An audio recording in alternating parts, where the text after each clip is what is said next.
กับแก่สกลนคร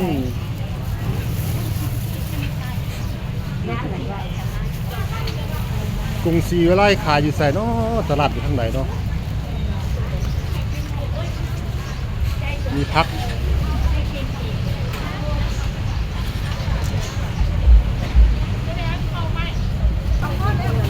มะขามป้อมโบราณ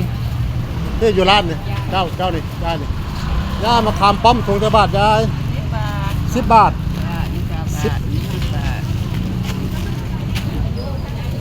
ได้ครับเด้อ ที่เอามันนี่รถเอา40 บาท บัตรหา40 บาทเอาพอบ้านเฮา ขามป้อมซื้อมะขามป้อมจังหน่อยพี่น้อง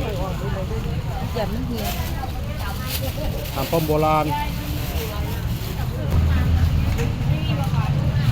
เราได้มะขามป้อม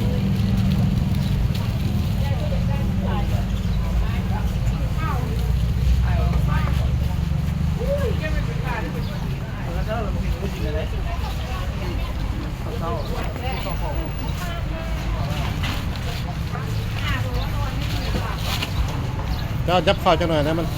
ทางเขาเจ้า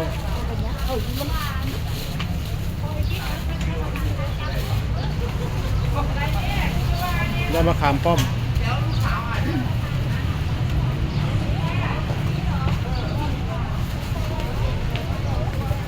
ทางมันแคบพี่น้องเขาเจ้าย่าง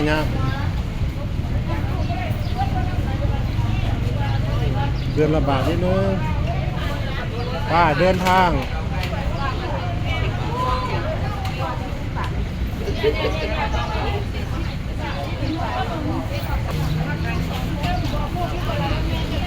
ให้มะขามป้อมกับคุณยายได้มะขามป้อม ขายข้าวเมื่อใหญ่ดอกละ10 บาทดอกมาสิมาได้20มาต้องมาเขาพระเจ้าอย่างเขาจะเอาเขาไป ในค่าขายของคนเยอะ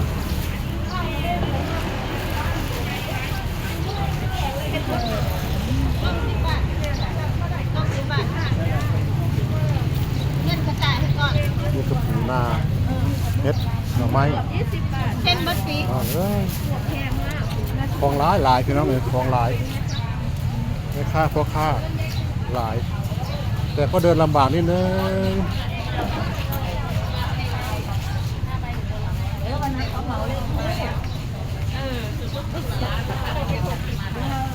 เราจะเจอสมุนไพรอะไรไหม ระหว่างการจัดส่ง ตรวจต่อ เราจะมาบอกว่านั่นนี่เสียงมาเสียง ต่อ เสียงมาเสียงมันดูอะไร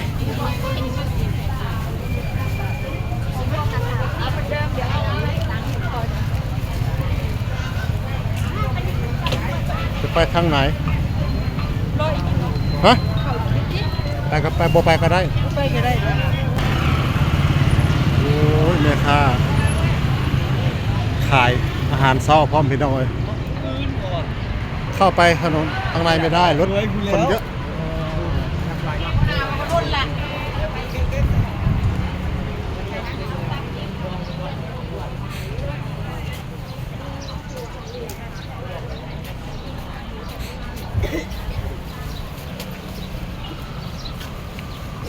คนกำลังออกทำมาหากินพี่น้องเลย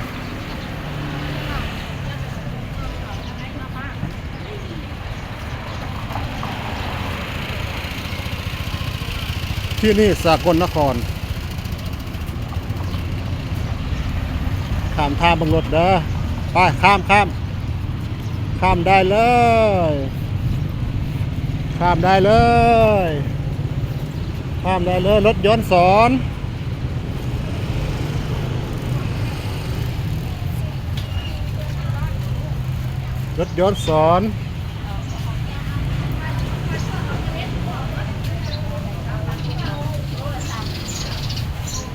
ข่าขิงกระปูดอง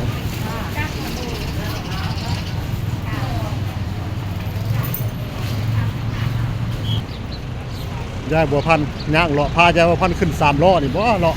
ตลาดบ่ อเลาะเล่นสกลนครขึ้น3ล้อเลาะ